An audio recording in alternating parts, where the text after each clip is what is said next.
Welcome back to the Just Fantasy Baseball podcast. My name is Rami, Lavi. That's Vince Damato. And Vince, since we last spoke, there's been a Microsoft glitch that shut down the entire world. The president of the United States dropped out of the election, and Tom Brenneman was reinstated as a broadcaster. So naturally today, you know what's coming, right? Do you know about this? News comes in 3. I don't know. No. Nick Castellanos hit a bomb, a tank job. The dude. I live betted at plus 1,000, which was, easy money. The guy absolutely crushed it, and he waited though. He waited till 2 outs and 2 strikes in the 9th inning to make it as dramatic as possible, and then hit a bomb. I love you, Nick Castellanos. Death, taxes, and when there's tragedy or some crazy world news, Nick Castellanos hits a bomb. So does that mean dinner is on Rami tonight? You're going to send some food over to my house or? Oh yeah, for sure. I'll send some stuff to Chicago right now. Appreciate it. By the time it gets there. Yeah, I'm looking forward to it. You just DoorDash for me. Thank you. Oh, okay. Yeah, sure. Yeah, but that is why, he is clockwork. It's crazy. Like if, and of course it all started with the Tom Brenneman stuff. So it's funny that today, of course, of all days, the day he's reinstated, but it was too easy. And like DraftKings locked his number at one point. Like they locked his bet. You couldn't bet on him. And then FanDuel was limiting the amount that you could place on him. Like everyone knows. It's crazy. But the number was still super long odds. The sports books lost money today on Nick Castellanos because I know a lot of people who bet this. And then I was seeing online a ton more people who bet this. So we're going to do things a little different today because we are coming off of the All-Star break still. And I think, and I'll check this now as we're speaking, I think I'm up 9-1. So it's good. All's well. It was 8-2 for a little bit today, but I'm still up 9-1. So fingers crossed. We each have 3 games remaining. And should be a big win for you. Big week. Yeah. But the point is that this guy doesn't even, this is the one loser. This is the guy who's in last place. Like I should be beating him 9-1, only because I punted on save. So he has 1 save. So that's where he's beating me. But the point is that I should be beating him 9-1. But the fact when I saw that it was 9-1 and then I saw there was a little bit of time left, I was like, uh-oh. Now, they added the extra week. Now I start to get nervous. But I'm still winning 9-1. So what we're going to do here is we'll do our usual couple headlines. Obviously, Castellanos, the big one. Couple other headlines, actually, I wanted to get to. But then we have waiver wire pickup, streaming pitchers. And then instead of MVP and lock, what we're going to do is we are going to redraft the top 10 overall fantasy baseball players and for the rest of the season, and we're going to compare that to where we had them at the beginning of the season. So it should be a fun exercise. Let's start off here. Bo Bichette, my guy, was put on the 10-day IL. I just thought eventually the Blue Jays would get their season on track. They never did. What's crazy is Houston's now like 3 games up in the division after being 10 games back of Seattle. And I think they were 10 games under 500, but that's a big one. Clayton Kershaw is going to make his season debut, which is huge. And then the hottest hitter in baseball, we talked about this, Brent Rooker, over his last 19 games, has 21 RBIs, a 1,300 OPS, 9 home runs, and a 426 average. That's in 19 games. That's pretty impressive. So those are the big headlines. Ozzie Albies also exited today's game with some sort of injury on the wrist. So we'll see how. And I know you talked about him last week was it earlier this week? Yeah. Yeah, you talked about him disappointing a little bit. And by the way, with the Yankees loss today, they're now 10-21 since June 13th. The only team that is worse since June 13th is the White Sox at 10-22. So a half a game worse. The Yankees are the second to worst team in baseball by only a half a game.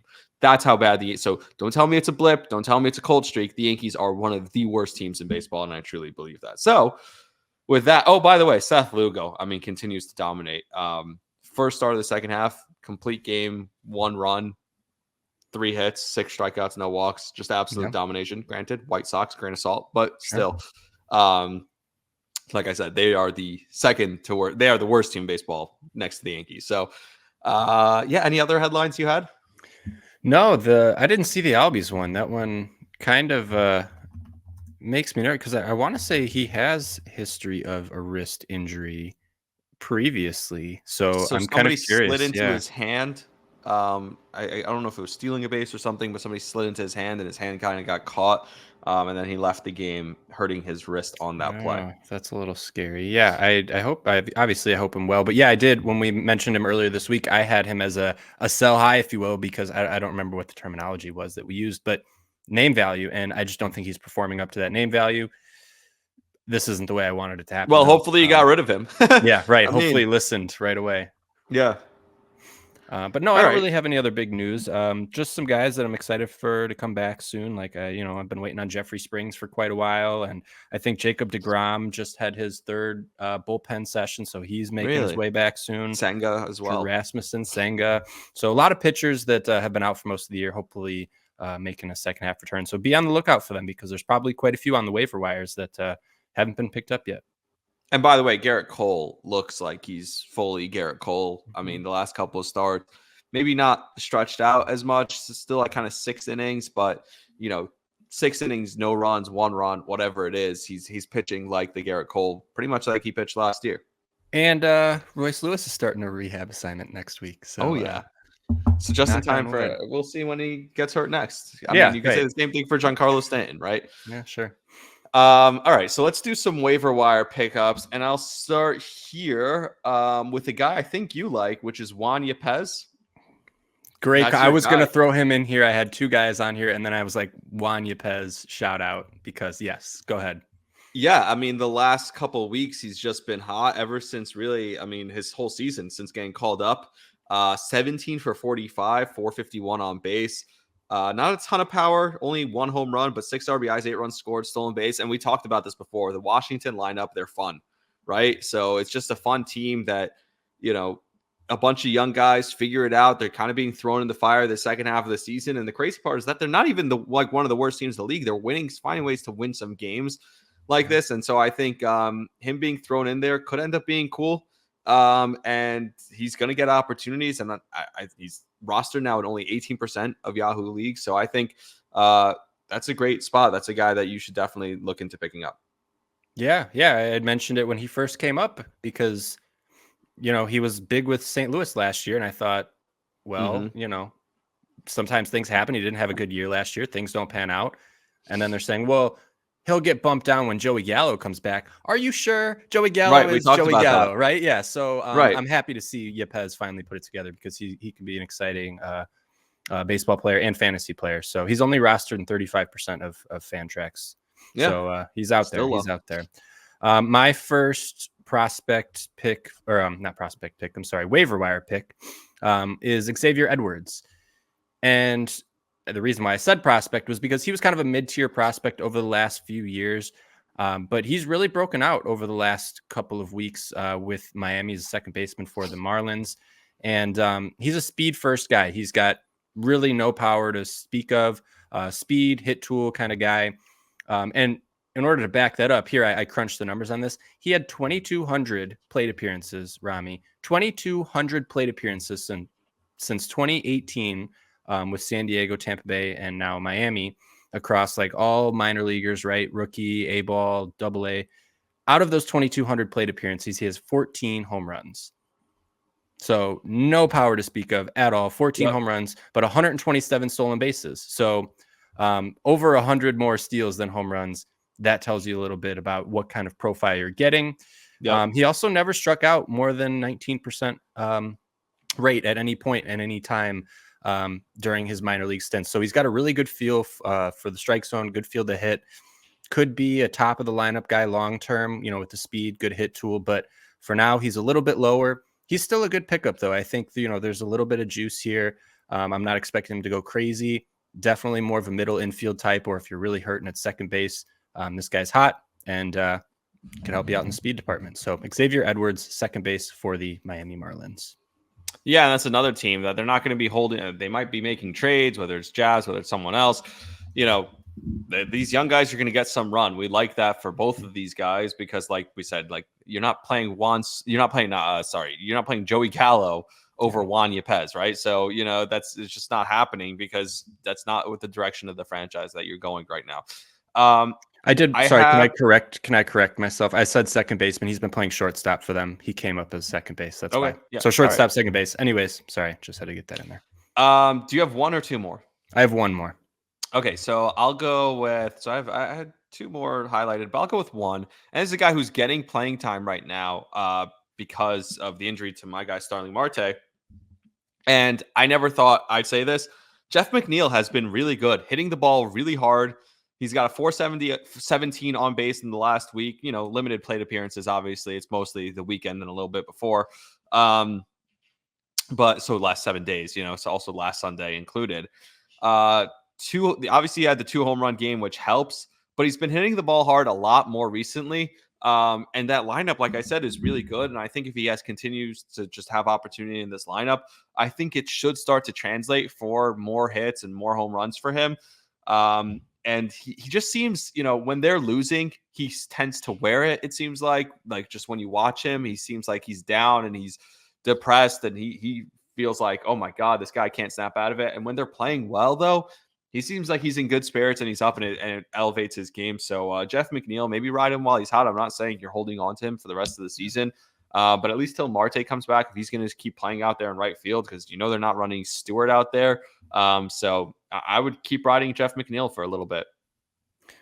I was going to check. I believe, is Marte coming back soon? I thought I saw some news on him. I haven't seen anything on Marte. He played catch. He played catch and hit off a tee on Friday. Yeah, that's nothing. That's No, what I'm saying. We haven't he's seen. still a few weeks away. Yeah, so I mean, we've talked about this in New York the last couple of days. Like, what is the timeline with him? And it seems like it's still pretty far out.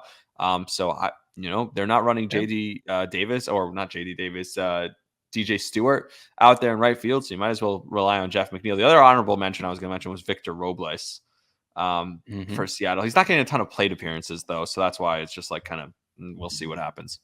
I had thought about Robles as well. Obviously, another former. He was a highly rated prospect, and for the Nationals, just came up and pooped the bed. So that's wasn't great. He was supposed to be the next guy where they had Michael A. Taylor all those years in center, and it was supposed to be all right. Robles and Soto are supposed to be these guys, and he was never panned out. Now you're barely starting him in any 15-team fantasy leagues, if that. Oh no, for sure, he's not even there. So my final guy here. I put Jacob Wilson on here, shortstop that just came up for the Oakland Athletics. Yeah, cool video. You saw the video of him getting his first hit, and his dad in the crowd was fired up. Yeah, it was awesome. It's great. He's 48% rostered right now, so a little bit more hype around him. I would be careful though. I wouldn't go crazy with your fab, and here's why. He's not going to give you a lot of power, and I have some numbers to back that up. But he's not a speed guy either. He's not like Edwards where he's got speed. He's just got like one of the best feel to hit in the minor leagues, now in the major leagues. Since being drafted, he's got 300 plus plate appearances and just 8 home runs, 4 of which came this year in AAA.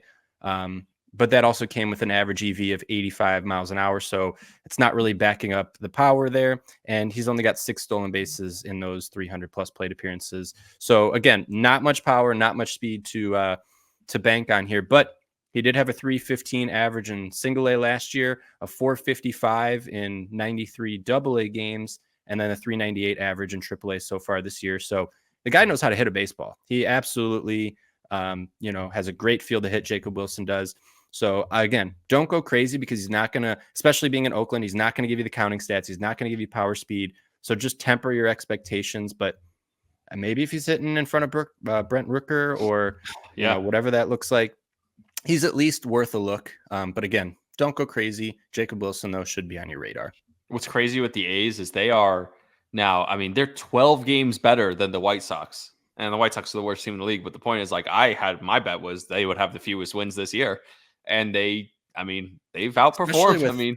With the offseason stuff, that was all that noise that was going on. Exactly. Like, I was like, oh, man, this team's not even going to try and win games. Yeah. Right. Mm-hmm. So definitely an interesting thing there. All right. Pitchers to stream. I only have one because the way they put out, like, I don't see a ton of probables for this week. I think, like, I guess coming out of the All-Star break, the teams don't have a ton of stuff out. So I have one. I like this one. So if you have multiple, you can start. Yeah, I will then start. I almost threw this guy, my first guy, as a waiver wire guy because I do think he could stick around. And that is Yolber Diaz, pitcher for the Arizona Diamondbacks. He's only 43% rostered in Fantrax and Fantrax leagues, and he'll be throwing tomorrow night. So Monday night, probably tonight when you're listening to this, Monday night against Kansas City. And then he will also pitch on Sunday versus Pittsburgh. And he's only got 2 starts so far in the major leagues. He came up and kind of dominated in his first 2 starts against Atlanta and Toronto. Nonetheless, like, you know, they're not the best teams, the best offenses right now, but they're still, you know, reputable. And in those 2 starts, 12 innings, 2 earned runs, and 7 strikeouts. So he didn't put up strikeout numbers in his first 2 starts, but he absolutely put up big strikeout numbers in the minor leagues this year. Yolber Diaz, he posted 30% or greater strikeout rates in both AA and AAA, 34% in AA. So the strikeouts will absolutely trend up. I don't expect the ratios to hang around. He's at a 1.5 ERA. I don't expect that. I could see a mid to high 3s ERA, but he should post pretty good strikeout numbers. So I am absolutely starting him against Kansas City and Pittsburgh this week.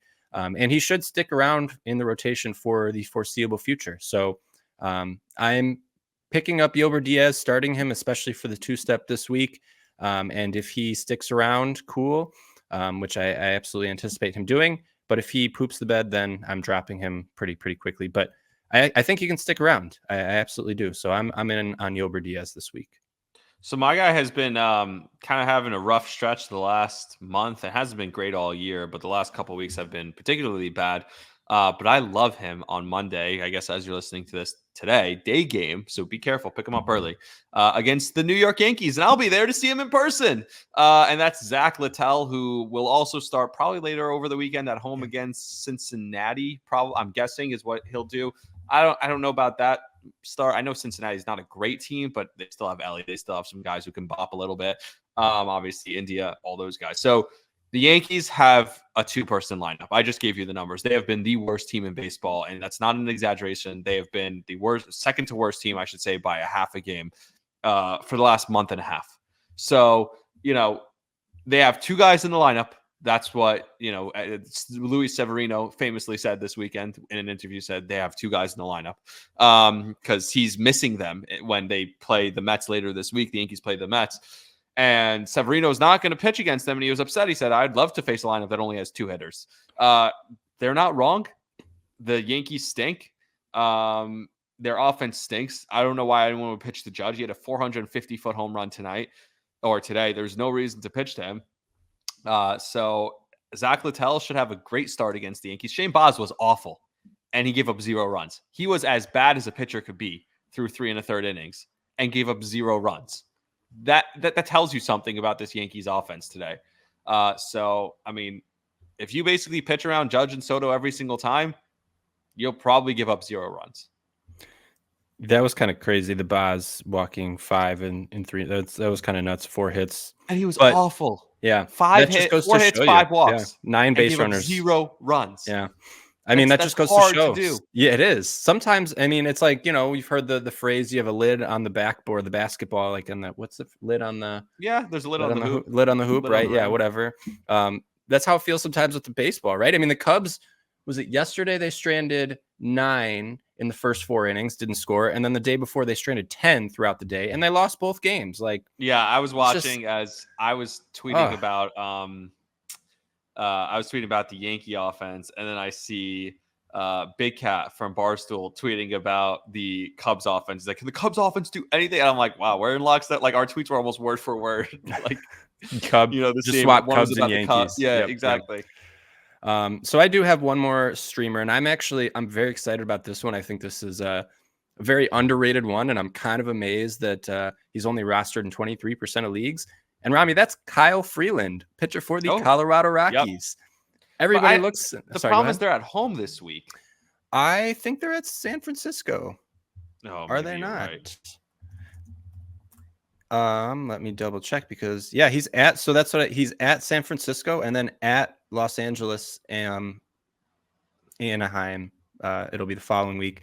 So on the 26th, so that is this upcoming Friday, Kyle Freeland will be in San Francisco, and I didn't. Okay, so that's like the weekend. All right, I didn't. Yeah, I didn't so it'll be a little bit further. I don't see any probables for that day. Yeah, I went to look at his I look at Like his his all right, I got you. probable lineups. Either way, I don't know if you've seen his numbers over his last 5 starts. He's been on fire. He's been one of the best pitchers over the last 3 weeks or so. 5 straight quality starts, 32 and a third innings pitched, 7 earned runs, which is a 1.96 ERA, and then 25 strikeouts to 6 walks. I don't care what your league size is. Kyle Freeland should be starting for every league size this week. He's been that good. At least 6 innings, and all of those, a lot of them over. He's got 3 starts of those 5 that were over 6 innings. He's been absolutely on fire. He's not walking people. And again, the fact that he's playing a subpar offense this week in San Francisco in one of the best pitchers parks, and he's been on fire. It's a slam dunk streaming pick. He's only rostered in 23% of leagues. Go pick up Kyle Freeland right now. Yeah, I actually saw his numbers earlier this week, and I think I actually noted it because he's on my watch list. So yeah, I will definitely be picking him up as soon as I'm able to. Hopefully, my league mates don't hear this. Maybe I just won't send it to the group chat because I can't pick him up. I'm out of ads for this week. Me bopping around, Also, it included last week, so of course I'm out. But yeah, so that's a good pickup, and I'm definitely going to try and add him to start. I already added Zach Littell, so he's definitely starting for me. And it'll give me personal rooting interest as I also bet against Carlos Rodon while I'm there tomorrow. I'm excited for this draft that we got. Who's going first? All right, let's do it. How do we do this? Should we do rock, paper, scissors, shoot? All right, let's do it. All right, you ready? Rock, paper, scissors, shoot. All right, I win. You go first. All right, fine. Wait, how does that work? You won. Because I didn't want to go first, so I get to pick. How do you not want to go first? Isn't this an easy pick first? Maybe not. Maybe it is. I don't know if it's an easy pick. Go for it. I'm going to take Shohei Ohtani. Ooh. You left me with the 2 that I'm debating. Oh, it wasn't even one of the guys that you wanted, was it? Are we doing a snake draft? Yeah. Yeah. So you get 2 and then I'll get 2. Yeah. Fine. Yeah. So let's do it. So I'll take Gunnar and Judge. Okay. That's fair. I honestly, when I look at the 2 of them, right? Like you don't take Ohtani, that's fine. Judge is otherworldly. My only pause is injury and the lineup he's in. But even that, the lineup stunk today. He just hit the 3-run home run. It didn't matter. And then Gunnar, to me, I feel like is just going to still pop off. I think that Orioles team is really going to get hot the second half. And he also has the stolen bases that Ohtani and Judge don't have as many of.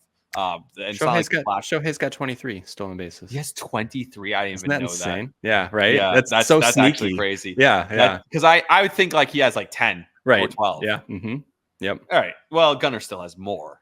Right. No, 14 stolen bases. What? And 28 home runs versus Shohei's 29. All right. So you got the best player. Fine. Yeah, I have Judge and Gunnar. Judge makes sense. If you're saying screw the injury, Judge should probably be number 1. I would agree with all that. Right, fine. So Judge, Gunnar, you have Ohtani.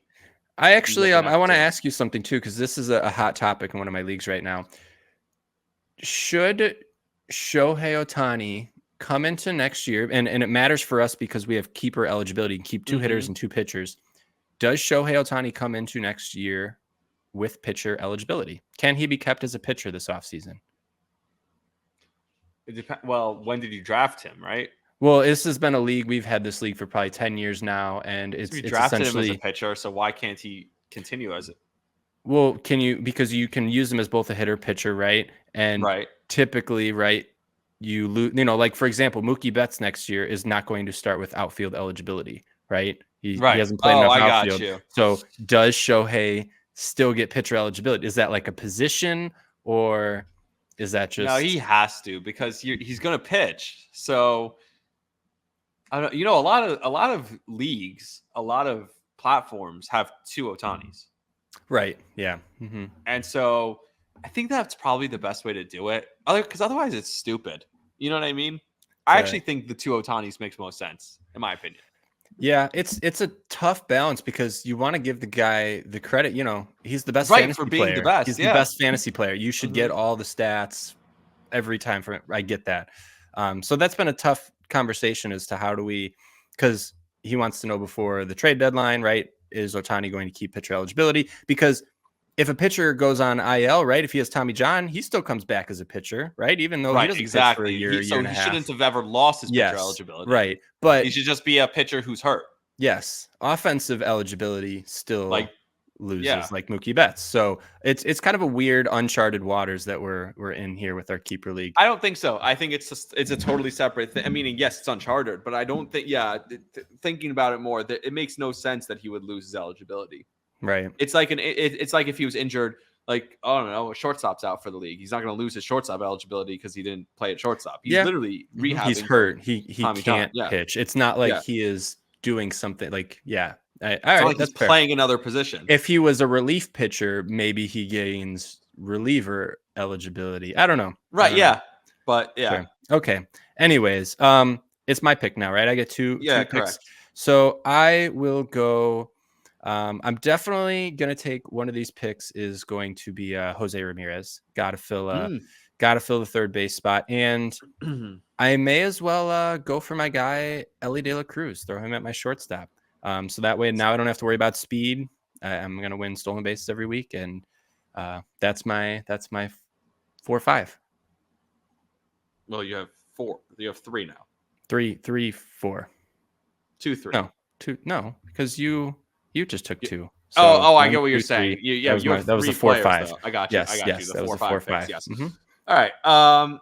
I'm going to go for the rest of the season. Keep that in mind. And I love the Ellie pick, and I had him written down. And I knew you'd take him. Mm-hmm. I'm going to go for the rest of the way. I'm going to go Freddie Freeman, and I would take him over Jose Ramirez. I think at this point, as good as Ramirez has been, but I think Freeman has just been awesome and will continue to be. And you know what? Give me Gerrit Cole. I think he'll be the best pitcher the rest of the way. I think that's a good pick. Like with other pitchers, like starting to tail off a little bit. They're late in the season. Their arms are getting tired. He's just ramping up and just getting going. Like, I really think Gerrit Cole's going to be the best pitcher in baseball and fantasy baseball in particular the rest of the season. So then I will go. I'm gonna mix. We'll have some fun here. I will take a chalk pick here with Tariq Skubal, my another pitcher of mine. Right, I had him and Cole kind of back to back. Right. Yeah. And then I could go here, but I think I'm gonna have some fun. I'm gonna say Jake Irvin. I'm gonna take Jake Irvin. Whoa. And because he is a top but he's not pitcher right now. Yeah, but this is top 10 overall. That's a reach, man. Yeah, all right, fair. But I'm having fun. We're not gonna get there, and I want to put a stamp on my guys. And Jake Irvin's a guy I'm gonna put a stamp. Well, we could have done honorable mentions. Yeah, I could have. That's fair. All right, but too late now. I already took him. So my problem is I'm between 3 guys here. Okay, well you got 2 picks. This is the last pick. Yeah. Well, no, this is the last pick. 10. Yep, that was 10. You're right. Yeah. Yeah. I'm between Juan Soto, Bryce Harper, and Rafael Devers. I really think the Red Sox are going to be the hottest team in the league the rest of the way. Watch them become like the number 2 or even one wild card, and Devers just carries them. Bryce Harper, I mean, that team's great. They're not getting any worse. So Bryce is obviously chalk. But Soto's been sneaky. Like, he's just been great all year. He hasn't gotten worse, and it's freaking Juan. Like, his on base just continues to go up. I think the pick, you know what? You made it fun. Let's keep it fun. Let's go Rafael Devers. That's the fun pick. Okay. All right. And then that's totally different. I had, where did it go? So the top 10, baseball players or fantasy baseball players that were drafted in the offseason. Do you remember who was number 1? Pretty big name. Mookie? No, Acuna. Oh, right. Acuna Obviously. went down. Yeah, we talked Mookie about was this. 2, Soto 3, Spencer Strider 4, Freddie Freeman 5, Corbin Carroll 6. Kyle Tucker's a guy I should have considered a little more. Corbin Carroll's been coming on a little bit. Yeah, he had a home run yesterday. Aaron Judge 8, Julio Rodriguez 9, and Bobby Witt. Don't know why I didn't take Bobby Witt. Bobby Witt is probably top 10. Yeah, he probably should be as well. Yeah, it's so loaded. It's like it's hard. Who's your top 10 right now? If you had to give like an actual consensus top 10, I mean, Shohei's got to be in there. Bobby Witt's got to be in there. Gunnar and Ellie, Judge, Lindor. Even you could throw in there. Soto should be in there. Yeah. Lindor's been phenomenal. It's been great, yeah. And then I don't know if you throw. I mean, if you're doing pitchers, Tariq Skubal. Are you talking just throughout this whole year, or the rest of the year? Of the way? Yeah, Gerrit Cole should probably be in there. is it crazy to say Logan Gilbert should be in there? I think Logan Gilbert's been phenomenal. Yeah, he's been great. Seth Here's who I Lugo have. could be there. What do you got? I have Judge. I mean, in no particular order, but this is what I wrote. I wrote Judge, Gunnar, Otani, Soto, Ellie, Skubal, Cole, Freeman, Harper, Devers. So no Ramirez and no Witt, which are probably should be. I just think the rest of the way, I think I don't know. I get this feeling about Harper and Devers, and Witt and J-Ram should probably be ahead of them, but I don't know. I feel a certain kind of way about those two. Yeah, and that's fair. And I'm happy that neither of us have Abrams. I mean, obviously he's been phenomenal, but he's not there. Some of the other top guys that you just wouldn't think about that have been the best players, Jaron Duran's up there, Marcell Ozuna's up there, Brenton Doyle, Spencer Steer. A lot of these guys. Yeah, but again, we're drafting for the rest of the season. Right. Yeah, these guys have been really good, sure. But will they continue? Is Nimmo a guy that you consider? Not top 10. Yeah. I mean, he's probably in the top 20 though. Right. Yeah, with the way he's played. I mean, talking what other pitchers out there? Like you mentioned, I guess. I mean, obviously you mentioned Jake Irvin, but you mentioned Seth Lugo still. You mentioned Logan Gilbert. I thought about. I mean, Wheeler was my next pick. Yeah, and he's healthy again, right? He's back. Like he didn't. Did he miss a start or was just the extended All-Star break? Right. I think it was. Yeah, it just looks like the extended All-Star break. I talked break. about that before the break. I said they'll probably just let him sit out the All-Star break and then come back. And George Kirby is another one who's been. I don't know if you remember in the beginning of the year, people were hitting panic mode on George Kirby. He's been phenomenal. Aaron Nola has really picked it up as well. Same deal. Garrett Crochet should probably be in this conversation. The top's pretty loaded right now as far as pitching.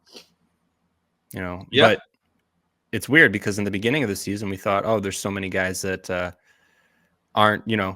Once you get past Strider, Cole, and Burns, what do you got?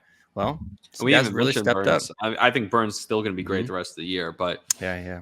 All right. And by the way, if you're in a wins league, Zach Littell is a lock. Just saying. Yeah, good call. And I'm going to bet on the Rays tomorrow.